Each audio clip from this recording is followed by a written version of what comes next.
Assalamualaikum warahmatullahi wabarakatuh. Halo teman pemilih, perkenalkan saya Ufa dan selamat datang di podcast KIP Kota Luk Sumawe, ruang ngobrol santai namun mendalam, tempat kita mengulik hal-hal menarik seputar demokrasi langsung dari balik layar para penyelenggara pemilu. Jadi pada episode hari ini kita akan membahas tentang peran media sosial dalam meningkatkan partisipasi dan pendidikan politik pada pemilu dan pilkada. Teman pemilih, apakah kalian tahu pada zaman sekarang siapa sih yang nggak punya media sosial? Tapi tahukah kamu media sosial bukan cuma untuk hiburan, namun juga punya peran besar dalam meningkatkan partisipasi dan pendidikan politik. Nah, terutama pada menjelang pemilu. Dan hari ini kita akan bahas hal tersebut bersama Bapak Armiadi, Magister Pendidikan. Beliau adalah salah satu anggota KIP Kota Luk Sumawe yang mengampu divisi sosialisasi pendidikan pemilih Parmas dan SDM. Halo Bapak, selamat datang Pak. Bagaimana kabarnya hari ini Pak? Alhamdulillah baik. Alhamdulillah, terima kasih Bapak hari ini sudah berkenan hadir di podcast kita hari ini. Bapak boleh nggak tolong jelaskan Pak kepada kami semua nih yang ada di sana, bagaimana peran besar media sosial dalam meningkatkan partisipasi dan pendidikan politik pada pemilu dan pilkada Pak? Ya baik, terima kasih telah diberikan kesempatan kepada kami untuk menjelaskan kepada masyarakat terkait dengan peran media sosial yang ada selama ini. Sebelum kita melihat peran media itu sendiri, kita melihat sekarang jumlah pengguna di media sosial di Indonesia yang dilaporkan oleh data Reportal untuk tahun 2025 ini. Itu untuk platform YouTube itu sekitar 143 juta pengguna, sedangkan Facebook itu 120 juta pengguna, TikTok itu sekitar 108 juta pengguna, sedangkan Instagram itu sekitar 103 juta pengguna. Sedangkan Messenger itu 25,6 juta dan Twitter sekitar 25,3 juta. Jadi dari data tersebut kita bisa menyimpulkan bahwa untuk jumlah pengguna di Indonesia itu sangat luas ya, sangat dominan terhadap media sosial itu. Jadi gara-gara semua orang, boleh kita simpulkan semua pemilih yang ada di Indonesia ini itu menggunakan media sosial dari jumlah data ini. Dan waktu saya baca ini merupakan yang dirilis oleh data Reporter ini, itu mereka hanya mengambil dari akun yang sudah punya iklan ya, yang sudah punya iklan. Boleh kita simpulkan bahwa dari data ini itu yang diambil adalah data realnya ya, bukan data atau akun anonim. Jadi kalau misalnya yang diambil akun anonim itu makin lebih banyak. Namun Reporter mengambil dari data ini itu data yang sudah diverifikasi atau data yang sudah diberikan iklan terhadap platform masing-masing ini. Dari data ini kita bisa menyimpulkan bahwa peran media itu sangat meluas dan sangat penting. Kenapa? Dari program-program yang kita lakukan di baik itu di KPU ataupun di Aceh itu disebut KIP, itu kita akan menyampaikan kepada masyarakat terkait bagaimana program-program yang ada di kita, ataupun misalnya sosialisasi yang kita lakukan baik itu berupa terjun ke masyarakat dan informasi-informasi yang akan kita sampaikan itu lewat media sosial. Nah, itu dari data ini kita menyimpulkan sangat efektif dan efisien untuk kita sampaikan melalui media sosial. Oke. Baik Pak, jadi dari Bapak jelaskan tadi media sosial menjadi salah satu elemen penting ya nih ya Pak untuk politik dan pemilu. Tapi Pak, apakah media sosial benar-benar meningkatkan partisipasi politik atau justru membuatnya dangkal dan emosional nih Pak? Ya, kita bisa melihat seperti ini. Jadi sebelum tren yang terjadi selama ini itu menjelang pemilu atau pemilihan, itu media sosial itu sangat cenderung itu membahas tentang calon dan program-program calon ya, baik itu di pemilihan legislatif atau pemilihan kepala daerah. Misalnya kita ambil contoh pemilihan legislatif. di pemilihan legislatif itu banyak sekali akun-akun media sosial itu membahas program ataupun dukungan masyarakat terhadap salah satu caleg ataupun salah satu partai politik yang ada. Jadi kita bisa melihat tren-tren yang ada itu menjelang pemilu itu sangat intensitas perbincangan di media sosial itu sangat antusias terhadap program-program mereka. Oleh karena itu kita melihat ataupun misalnya kita ngambil juga istilah yang ada di kita adalah kan dulu ada istilah itu sebuah informasi yang disampaikan secara terus-menerus itu akan dianggap sebuah kebenaran kan gitu. Iya, jadi oleh karena itu kita selaku penyelenggara pemilu itu memberikan informasi secara intens dan terus-menerus terhadap masyarakat bahwa pentingnya terhadap partisipasi masyarakat untuk datang ke TPS. Bukan hanya di kita, bahkan itu dari orang-orang yang tidak suka akan demokrasi ini, itu mereka juga menggulirkan sebuah informasi yang secara terus-menerus untuk masyarakat tidak datang ke TPS gitu. Ngomong alam apa yang memotivasi mereka untuk membuat demikian. Namun kita di penyelenggara pemilu, kita juga berangkat dari istilah tersebut, kita menyampaikan kepada masyarakat, karena kalau kita sampaikan secara one by one atau satu persatu kepada masyarakat, kita tidak punya waktu kan, makanya kita sampaikan melalui media sosial itu. Berarti tren atau isu itu sangat mempengaruhi pola pikir masyarakat ya Pak? Iya betul. Ya, baik teman pemilih, selanjutnya kita akan bertanya kepada Bapak, bagaimana media sosial berperan sangat sebagai sarana pendidikan politik bagi masyarakat khususnya generasi muda nih Pak? Ya, seperti yang saya katakan tadi itu merupakan trennya kan menjelang pemilu itu sangat tinggi. Kita kan lagi-lagi saya menggunakan istilah ya, karena berangkat dari situ kita bisa membuat program itu. Kita bisa kan dalam istilah sehari-hari itu tak kenal maka tak sayang kan gitu. Jadi oleh karena itu juga masyarakat apatis selama ini ataupun tidak peduli terhadap pemilu dan pemilihan, itu mereka tidak kenal terhadap calon-calonnya.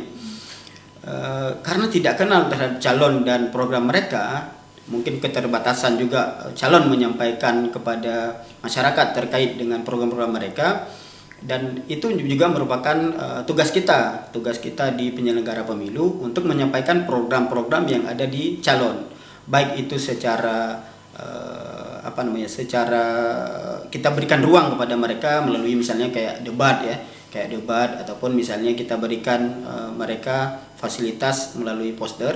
Namun kita juga akan menyampaikan program-program yang ada di baik itu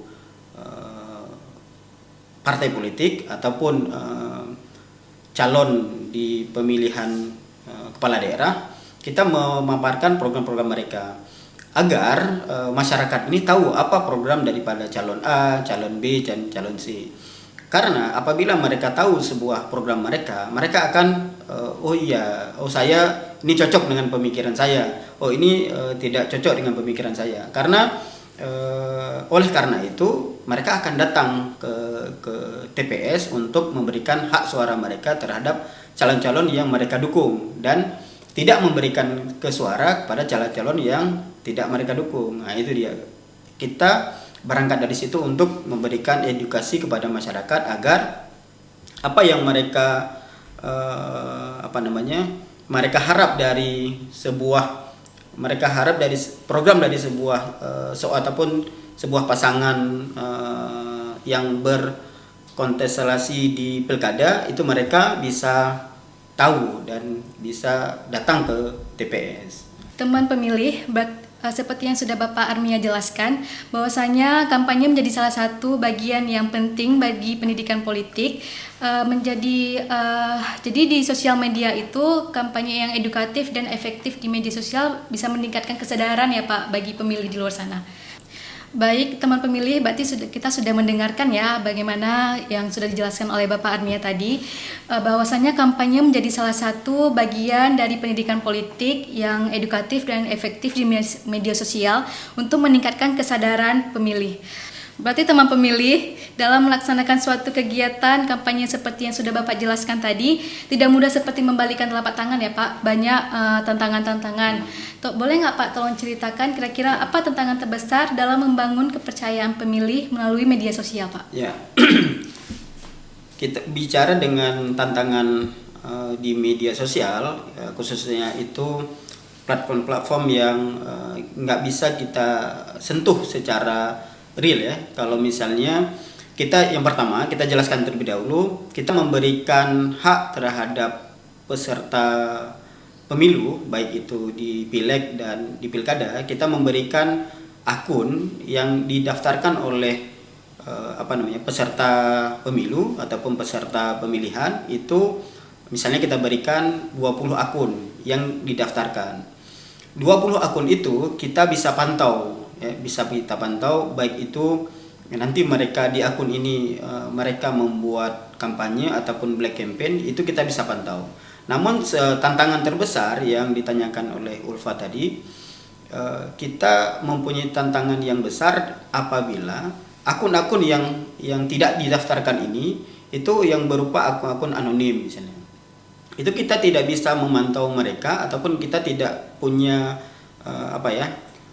alat untuk membuat itu merupakan tantangan kita ya, untuk apabila kita nggak bisa tersentuh ya, nggak bisa menyentuh dari akun-akun yang di luar yang didaftarkan. Karena kenapa? Karena masyarakat itu mungkin bisa di ranah pengawasan ya, ataupun di ranah Bawaslu nantinya. Apakah itu bisa ditindak oleh Bawaslu atau tidak? Namun di penyelenggara pemilu, khususnya di KIP, itu kita memberikan ruang terhadap peserta pemilu untuk kita berikan sebebas-bebasnya ataupun kepada mereka itu hanya 20 akun yang bisa didaftarkan. Misalnya ada Instagram 20 akun. Misalnya mereka membuat di Facebook misalnya ada 20 akun yang didaftarkan ke kita. Namun itu yang menjadi akun resmi daripada peserta pemilu itu. Nah, di luar daripada itu ya, itu yang menjadi tantangan kita.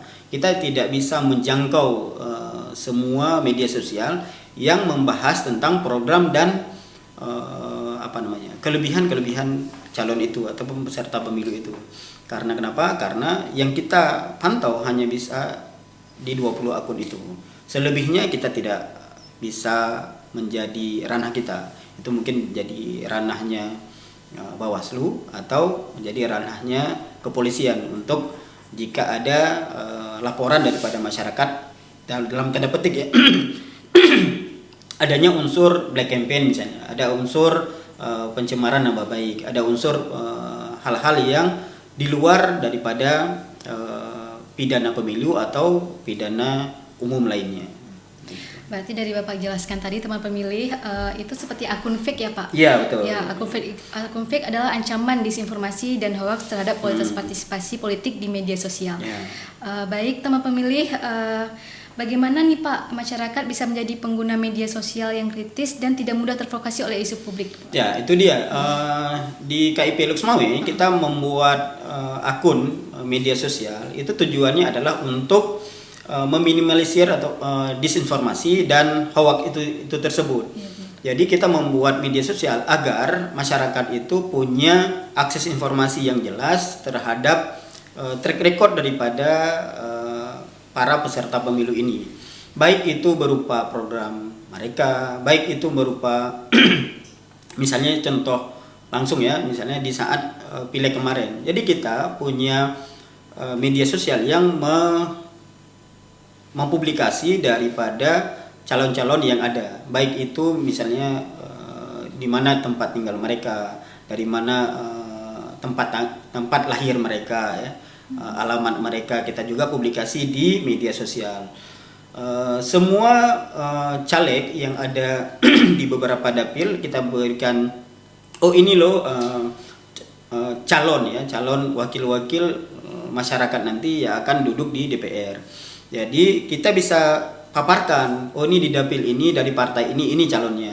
dari dapil ini, dari partai ini calonnya. Jadi kita sudah membuat media itu untuk meminimalisir disinformasi. Karena kenapa?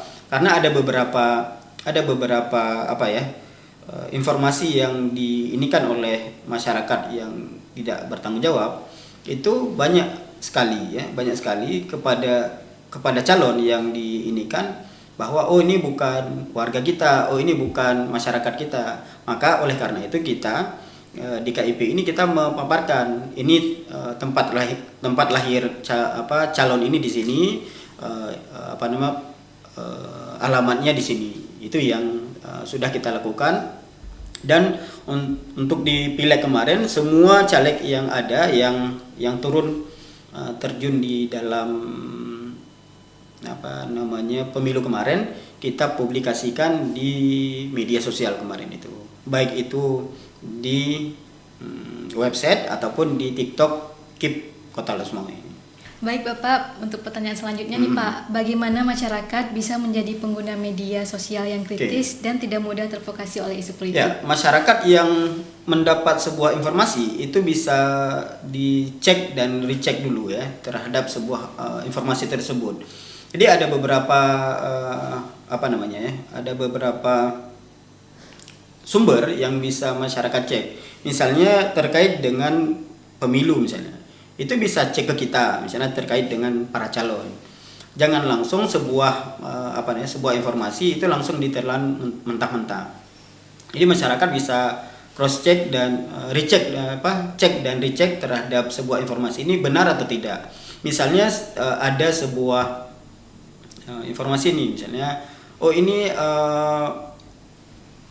yang terjadi kemarin itu. Jadi di beberapa masyarakat itu ada yang mengatakan bahwa TPS itu sudah berpindah nih, padahal di kita mereka bisa ngecek di cek DPT online. Cek DPT online itu kan bisa diakses di mana tempat TPS itu berada.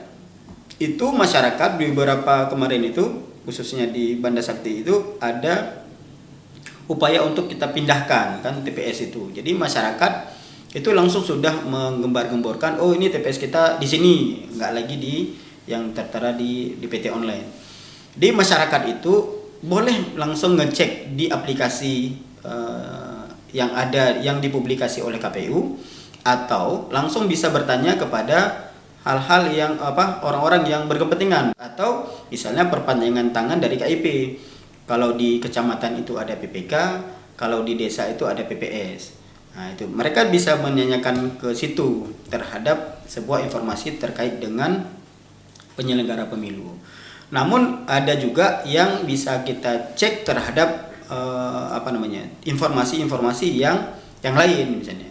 Jadi jangan sampai masyarakat itu jika mendapatkan sebuah informasi langsung ditelan mentah-mentah tanpa ada cek dan recheck daripada informasi tersebut. Karena sekarang siapapun bisa jadi wartawan kan gitu. Jadi masyarakat siapapun yang menggunakan HP itu langsung mereka bisa jadi wartawan seketika, bisa merekam, bisa mempublikasikan rekaman itu tanpa kita pun misalnya mendapatkan informasi. Ada kan misalnya beberapa video misalnya dikirimkan ke grup WhatsApp atau misalnya diposting di platform media sosial. Kita nggak tahu ini judulnya, nggak ada kejadiannya, kita juga nggak tahu kan apa ini kejadiannya. Makanya kita bisa tanyakan apa ini yang terjadi. Nah, itu jangan langsung ini kadang-kadang ada framing ya, misalnya ini terjadi ini, padahal tidak seperti itu. Nah, itu.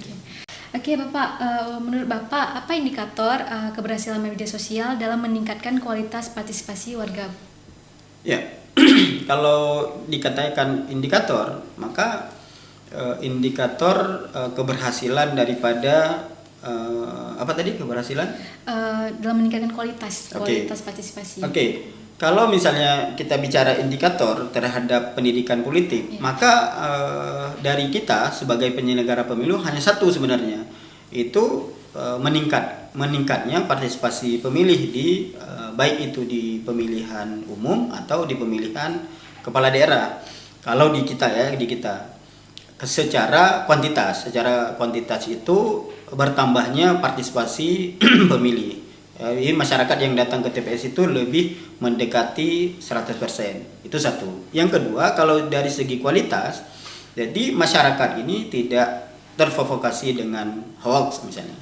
Atau misalnya mereka lebih peka terhadap sebuah demokrasi itu. Jadi misalnya tidak terpancing ya, tidak misalnya ada sebuah isu terhadap sebuah atau terhadap pasangan calon misalnya, atau sebuah partai ataupun sebuah untuk pasangan calon tertentu, itu saat diberikan isu itu tidak langsung ditanggapi serius oleh masyarakat. Itu merupakan indikator daripada keberhasilan kita dalam membuat pendidikan politik itu lebih mengenal terhadap masyarakat. Jadi kalau misalnya masyarakat tidak seperti itu, misalnya partisipasi kita kurang, misalnya yang datang ke TPS itu kurang dari 50%, semua isu-isu politik itu ditanggapi oleh masyarakat dengan negatif misalnya.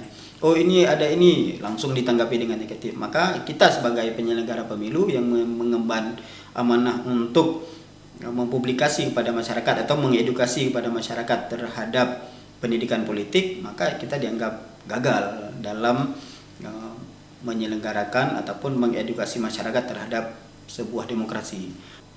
Namun kita untuk di Lok Sumawe sendiri kita tidak ada yang terjadi yang serius ya terhadap kejadian-kejadian serius baik di pilkada kemarin maupun di pemilu legislatif. Namun kalau misalnya riak-riak kecil ya kita anggap wajar lah dalam berdemokrasi. Mungkin itu. Baik Bapak, berarti di Lok Sumawe ini sudah cukup baik ya Pak untuk partisipasi masyarakat pada pemilu sebelumnya ya Pak. Baik teman pemilih, kita udah di ujung acara nih. Boleh nggak Pak pesan Bapak untuk teman-teman pemilih yang aktif di media sosial Pak? Yang pertama pesan saya itu kepada masyarakat Kota Lok Sumawe khususnya atau masyarakat Aceh umumnya. Yang pertama adalah jika kita punya media sosial maka bijaklah dalam menggunakan media sosial itu, karena jangan sampai kita pengguna media sosial kita terjerat hukum gara-gara jari kita sendiri. Kalau dulu ada istilah mulutmu harimaumu, sekarang jempolmu adalah harimaumu kan gitu. Itu yang pertama. Yang kedua, jika Anda masyarakat yang menggunakan media sosial, maka saya selaku penyelenggara pemilu, saya berharap kepada masyarakat itu adanya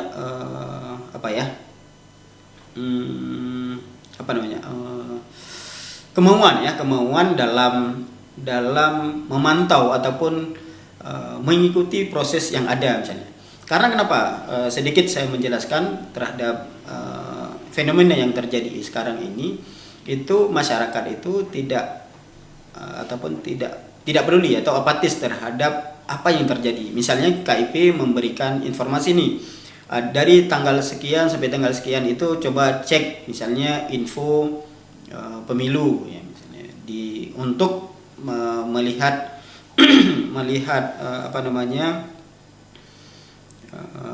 aplikasi apakah Anda terdaftar di partai politik atau tidak misalnya. Di saat kita tunggu itu tidak ada respon dari masyarakat. Namun di saat masyarakat ingin menggunakan misalnya kepentingan mereka, misalnya mendaftar ke ASN misalnya, menjadi ASN. Rupanya mereka sudah terdaftar di salah satu partai politik, baru mendatangi KIP misalnya. Padahal kita jauh-jauh hari sudah bilang, coba cek secara berkala di info pemilu itu agar mereka bisa melihat saya terdaftar di partai politik atau tidak. Nah, itu dia. Itu yang pertama.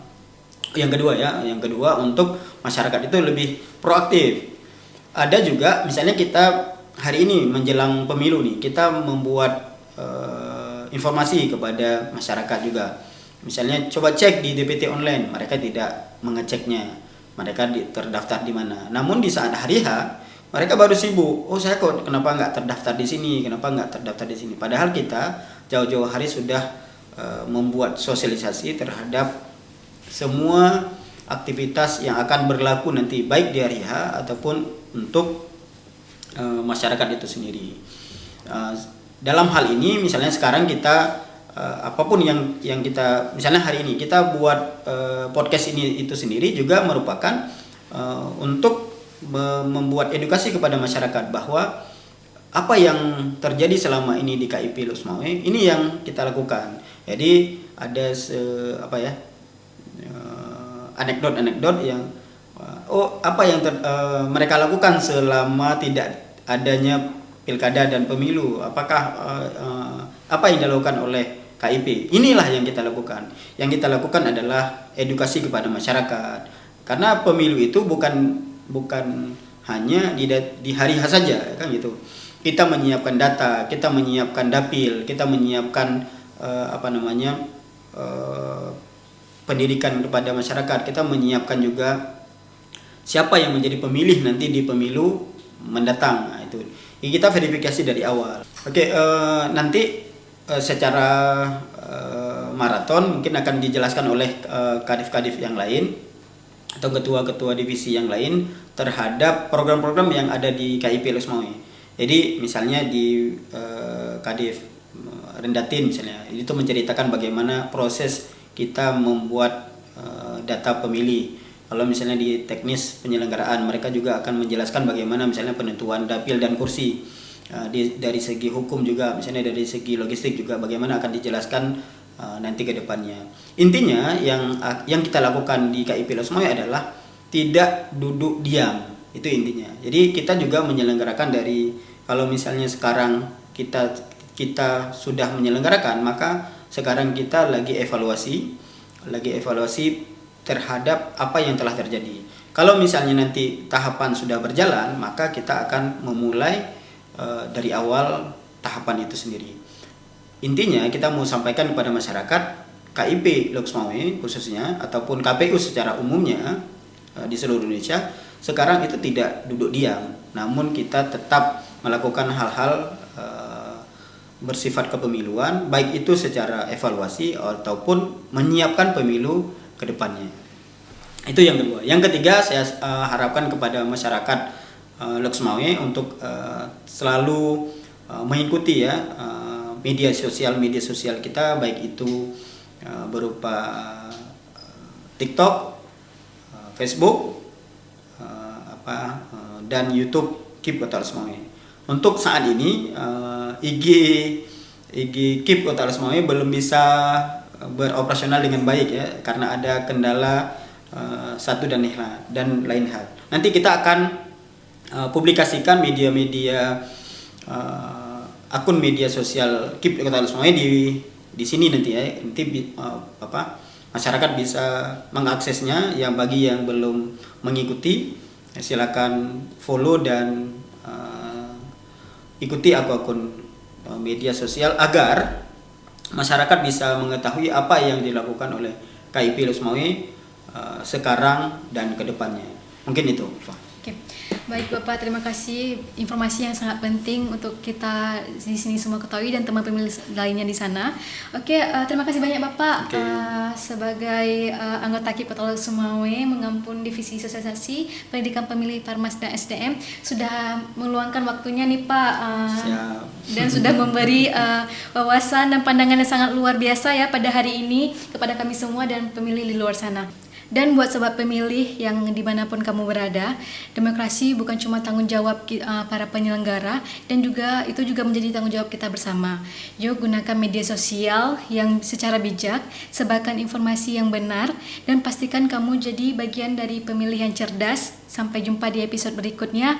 Saya Ulfa pamit undur diri. Wassalamualaikum warahmatullahi wabarakatuh.